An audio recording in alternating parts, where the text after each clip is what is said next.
hoy vamos a dar inicio a un ciclo de conferencias sobre o relacionadas con el perfeccionamiento de los actores económicos, en la cual vamos a tratar un conjunto de temas que serán impartidos por especialistas tanto del Ministerio de Economía y Planificación, del Ministerio de Trabajo y Seguridad Social, así como del Ministerio de Finanzas y Precios.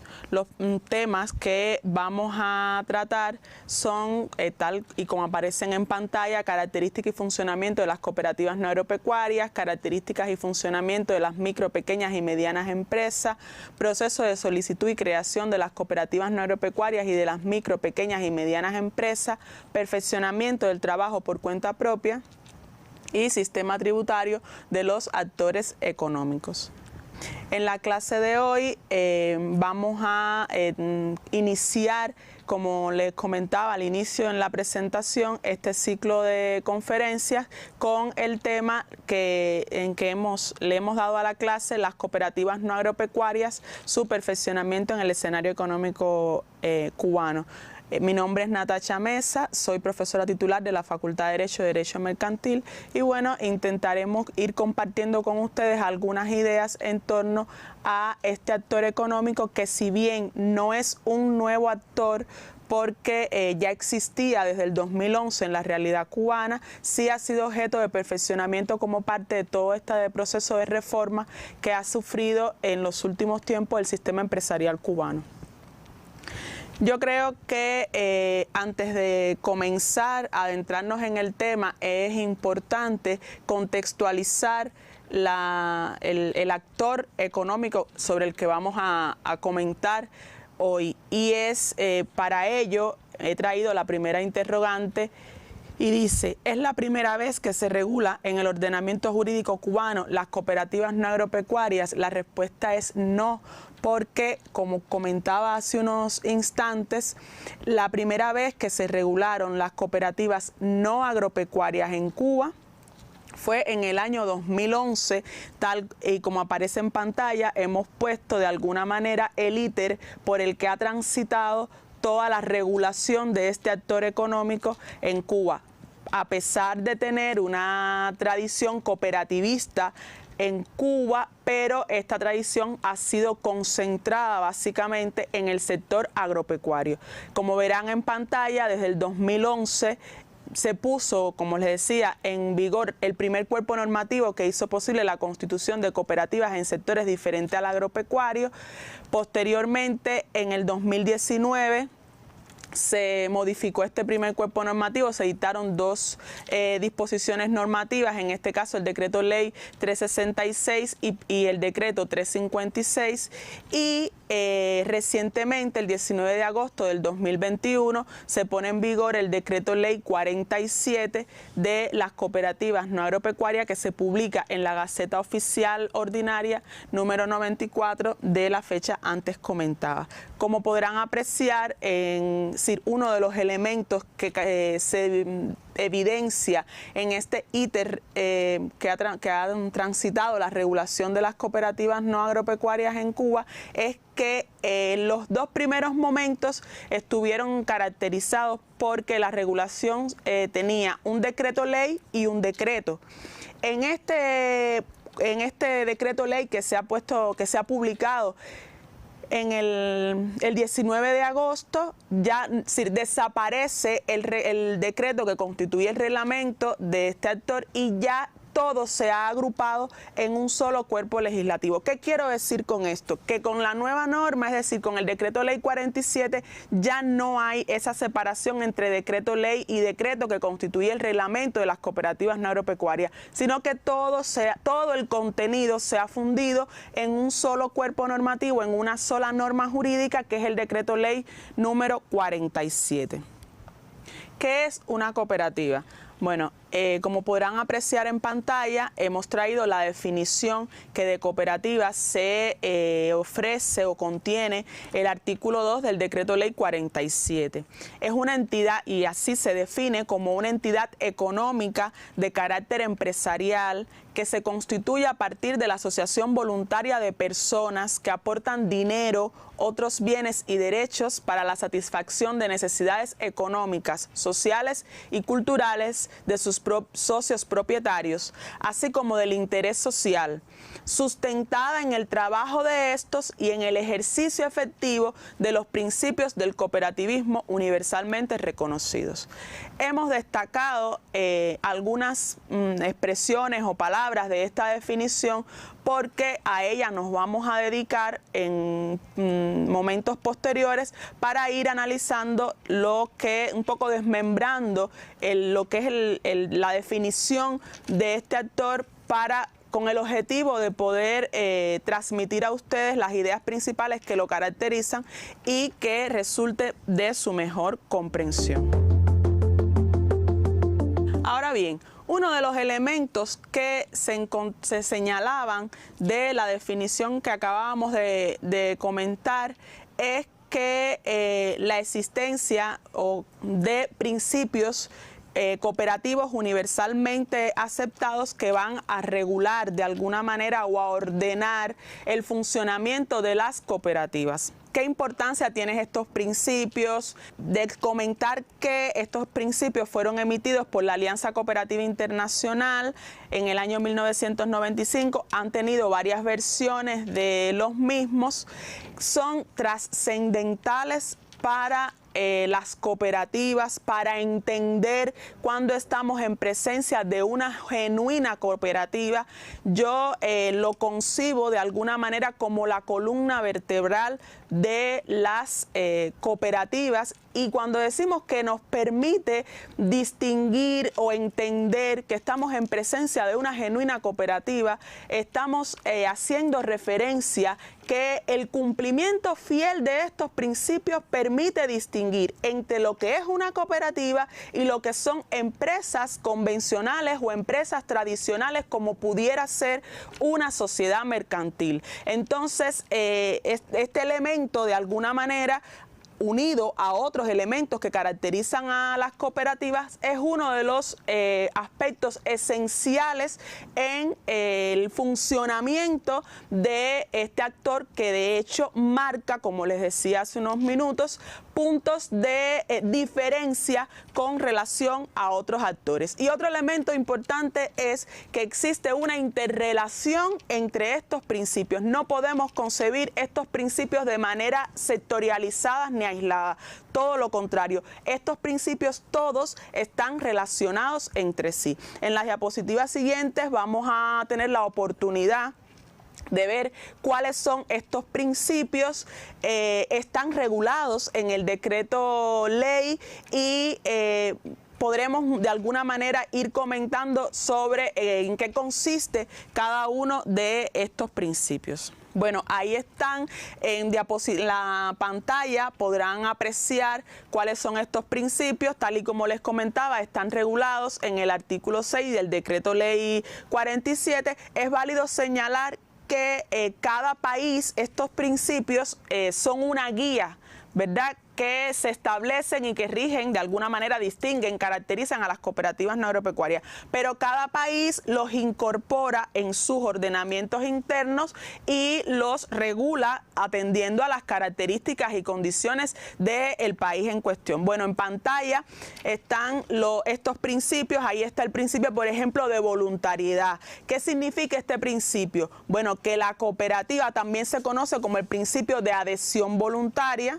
Significa que la cooperativa es una entidad, un ente, una empresa donde los socios pueden entrar y salir cuando lo estimen conveniente. Es decir, no hay límites para la entrada o la salida de los socios, salvo algunos requisitos que las legislaciones en ese sentido establecen.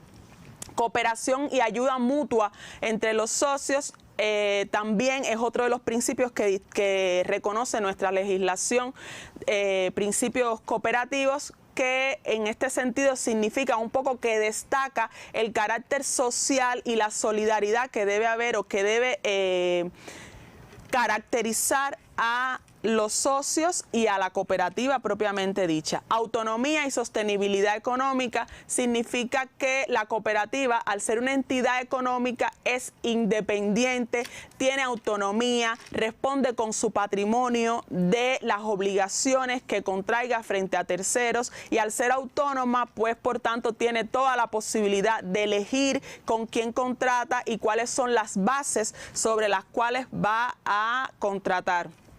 Disciplina cooperativista también es otro de los principios que regula nuestro ordenamiento jurídico en materia de cooperativa. El otro principio es la responsabilidad social, que esto es un principio que, si bien había comentado anteriormente que tiene que existir una interrelación entre todos los principios y que no existe tampoco una preponderancia entre uno y otro, yo creo que esto es un principio que de alguna manera refuerza el carácter social, solidario de este actor económico, en el sentido que la cooperativa tiene que tener como principio, vuelvo e insisto, un interés no solo por sus por sus socios, discúlpenme, por sus familiares, sino también por la comunidad donde está enclavada. En las legislaciones anteriores que regulaban el cooperativismo agropecuario en Cuba se reconocía como interés por la comunidad. Bueno, en este sentido yo considero que deberíamos hacernos una pregunta, ¿no? Bueno, ¿cómo hacer efectivo esta responsabilidad social? De manera que no figure en los documentos constitutivos de la cooperativa puramente como un formalismo. Y una de las acciones que pudiera realizarse es, teniendo en cuenta que la cooperativa tiene su domicilio ubicado en una localidad, en una comunidad, lo que debiera hacerse en este sentido es establecer relaciones de coordinación o de comunicación con la comunidad, de manera que puedan identificarse cuáles son las necesidades de ese territorio y poder contribuir de manera efectiva con y de alguna manera cumplir con este principio real y que no solo sea un formalismo. Yo creo que también esto es el tema de la responsabilidad social, más allá que es un requisito, un principio del cooperativismo, también debiera ser una política de alguna manera o acciones que deben realizar el resto de los actores económicos en la comunidad donde se encuentran enclavadas. Quedan dos principios, que es el principio de colaboración y cooperación entre cooperativas y entidades, que yo creo que es claro en el sentido de que permite, o la cooperativa no debe actuar o estar insertada en el sistema empresarial de manera aislada, sino que tiene que establecer relaciones de cooperación y ayuda, de alguna manera de colaboración con otras cooperativas y así también con otras entes o entidades que integran el sistema empresarial. Y por último, y no menos importante, es el principio de educación y formación. Es un principio de alguna manera también trascendental de las cooperativas. ¿Por qué? Porque, como vamos a ver a continuación, una de las características que distingue a las cooperativas es que son autogestionadas. ¿Qué significa que sean autogestionadas? Significa que la cooperativa la dirigen, la conducen sus socios. Bien, la conducen sus socios y por tanto, para poderla conducir en función de alcanzar el objeto social, requieren ¿qué cosa? Estar capacitados, tener un conocimiento, una formación que le permita dirigir, guiar a la cooperativa por el mejor camino en función de alcanzar ese objeto social que se ha propuesto. En pantalla, ¿cuáles son las características que tienen este actor? Primero, es una persona jurídica, ya sobre eso habíamos comentado que la definición que se da de ella en el decreto ley, el término que utiliza es entidad económica, es una asociación de personas, no de capitales, y esto es importante y vamos a ver también que esto es una característica que de alguna manera también se concatena con otras características. ¿Por qué razón? Porque la cooperativa se sustenta sobre la base del trabajo de sus socios. Por tanto, es trascendental para la figura, la persona, es trascendental para la figura, el socio, cosa que no sucede en las sociedades mercantiles, como vamos a ver o tendrán la oportunidad de ver en una de las conferencias posteriores que se va a dedicar a estudiar, a conversar o reflexionar en torno a las micro, pequeñas y medianas empresas que adoptan la forma de sociedad de responsabilidad limitada. Es abierta y precisamente este carácter abierto está relacionado con el principio de la voluntariedad, que significa que los socios pueden entrar y salir de las cooperativas cuando lo entiendan. Siempre se requiere de un acuerdo de la Junta General de Socios, que es el órgano asambleario de la cooperativa, para aprobar la entrada o salida de este socio. No existe límite máximo al número de socios ni al capital. Esta característica está relacionada también con el principio de la voluntariedad. No existe un límite máximo, no hay un tope para integrar la cooperativa. Existe un mínimo y el mínimo es de 3 socios. Se crea para la satisfacción de necesidades comunes de todos los socios. Va a tener, como toda persona jurídica, una actividad económica a la que va a realizar, que es el objeto social. Uno de los elementos positivos que ha traído como consecuencia todo este proceso de perfeccionamiento de los actores económicos es que podrá este actor determinar libremente su objeto social. Para ello solo debe tener en cuenta lo que se establece en el decreto 49, que es contiene el anexo que se ha denominado listado de actividades no autorizadas a ejercer por las micro, pequeñas y medianas empresas privadas, cooperativas no agropecuarias y trabajadores por cuenta propia. Todo esto publicado en la Gaceta Oficial Ordinaria 94 del 19 de agosto del 2021. Es decir, que en este anexo se contienen las actividades que no se pueden realizar por ninguno de estos actores económicos. El resto podrá la cooperativa o los socios decidir cuáles son las actividades que las actividades que van a realizar. Algo que ya les comentaba, que la cooperativa se sustenta sobre la base del trabajo de sus asociados, que hace que las cooperativas cubanas sean cooperativas de trabajo. Esto también se reconoce en el texto constitucional que fue aprobado en 2019. Otro de los elementos resultado también de este perfeccionamiento es que las cooperativas tienen un alcance nacional. ¿Qué significa esto? Ya se deja atrás el tema, lo relativo o el alcance territorial que en algún momento tuvieron. Todo lo contrario, actualmente es posible de que se puedan extender su actividad abriendo establecimientos, oficinas en cualquier parte del territorio nacional. Otro de los elementos es son autogestionadas. Ya sobre esto habíamos comentado anteriormente. Y un elemento importante también que distingue a las cooperativas del resto de las empresas convencionales, sobre todo de las sociedades mercantiles, es que las caracteriza algo que se le ha denominado en la doctrina participación democrática.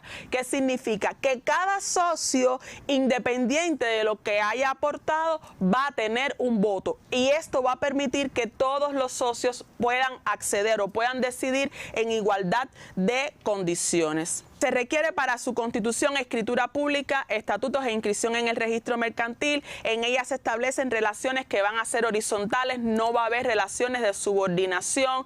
Es posible crear fondos para realizar acciones propiamente en la cooperativa, por ejemplo, lo relacionado con la responsabilidad social, la educación, la capacitación.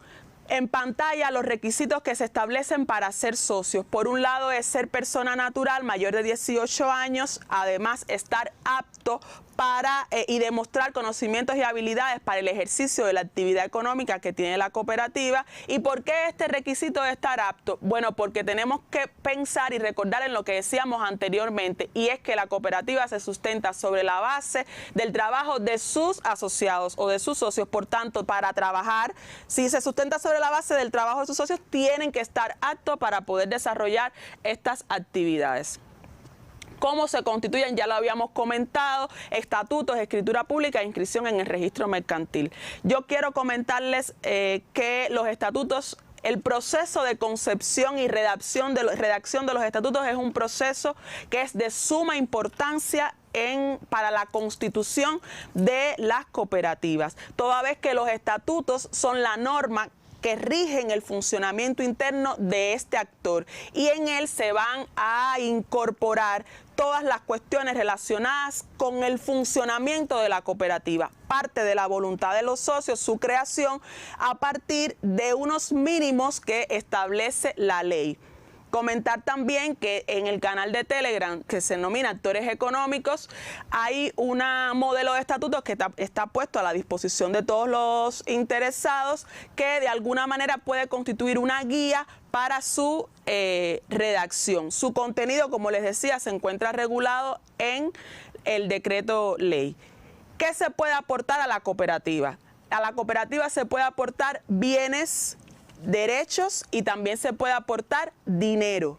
Todo esto va a integrar el capital social, y es importante recordar que no solo, además de esto que se puede aportar, insisto, porque es un elemento importante que lo distingue de las sociedades mercantiles, va a sustentarse sobre la base del trabajo de sus socios que lo integran.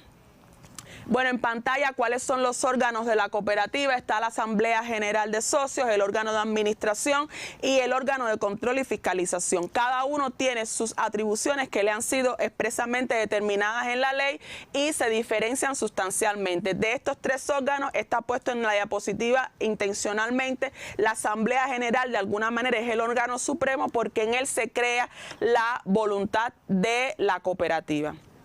Aspectos a destacar del decreto ley 47, y es que se produce una flexibilización de determinadas cuestiones, como por ejemplo el proceso de constitución se flexibiliza en el sentido que ya no va a ser el Comité Ejecutivo del Consejo de Ministros quien lo aprueba, sino que su aprobación es competencia o función del Ministerio de Economía y Planificación. Lo del alcance territorial se suprime, que ya era algo que habíamos visto, se elimina el número de socios, se redefinen los órganos cooperativos, así como también se redefinen las causas de disolución de la cooperativa. Y yo creo, antes de concluir, un elemento importante que podemos incorporar de este actor es que, si bien la cooperativa se sustenta sobre la base del trabajo de sus socios, puede requerir de contratar fuerza de trabajo, pero esta contratación va a ser temporal, hasta 3 meses es el término que establece la ley, y por aquellas cuestiones que los socios en la cooperativa no puedan resolver o no puedan hacer frente. En la última de las diapositivas aparece una información sobre a lo que hemos estado haciendo referencia en la mañana de hoy, la Gaceta Oficial, donde está publicado todo el paquete normativo que regula este actor, a todos los actores y entre ellos a este actor, la dirección de la página web del Ministerio de Economía y Planificación, el canal de Telegram, así como la dirección de email de la Dirección de Actores Económicos al cual pueden dirigirse para enviar cualquier inquietud, comentario, pregunta, cuestiones que no le hayan quedado claras, tanto de la presentación de hoy como de todo lo que se ha venido haciendo. En la próxima conferencia, que se va a tener por tema las micro, pequeñas y medianas empresas, ustedes podrán de alguna manera quizás comprender mejor las diferencias de este actor con respecto a las micro, pequeñas y medianas empresas, porque estas adoptan una forma societaria, transita por características diferentes, por un régimen jurídico diferente, y si bien son 2 personas jurídicas, pero vuelvo y repito, con características distintas que a partir de la puesta en vigor de la norma, pues van a coexistir ambas en el ordenamiento jurídico cubano. Y yo creo también que es importante la próxima clase, porque va a permitir que cada uno de los interesados puedan elegir o decidir a partir de las características que tiene cada uno de estos actores, cuál va a ser la forma jurídica organizativa que le va a dar a su negocio en cuestión. Entonces, hasta aquí las reflexiones que tenía prevista como parte de la conferencia para darles a ustedes hoy, y me despido no sin antes agradecerles por la atención brindada y bueno, muchas gracias.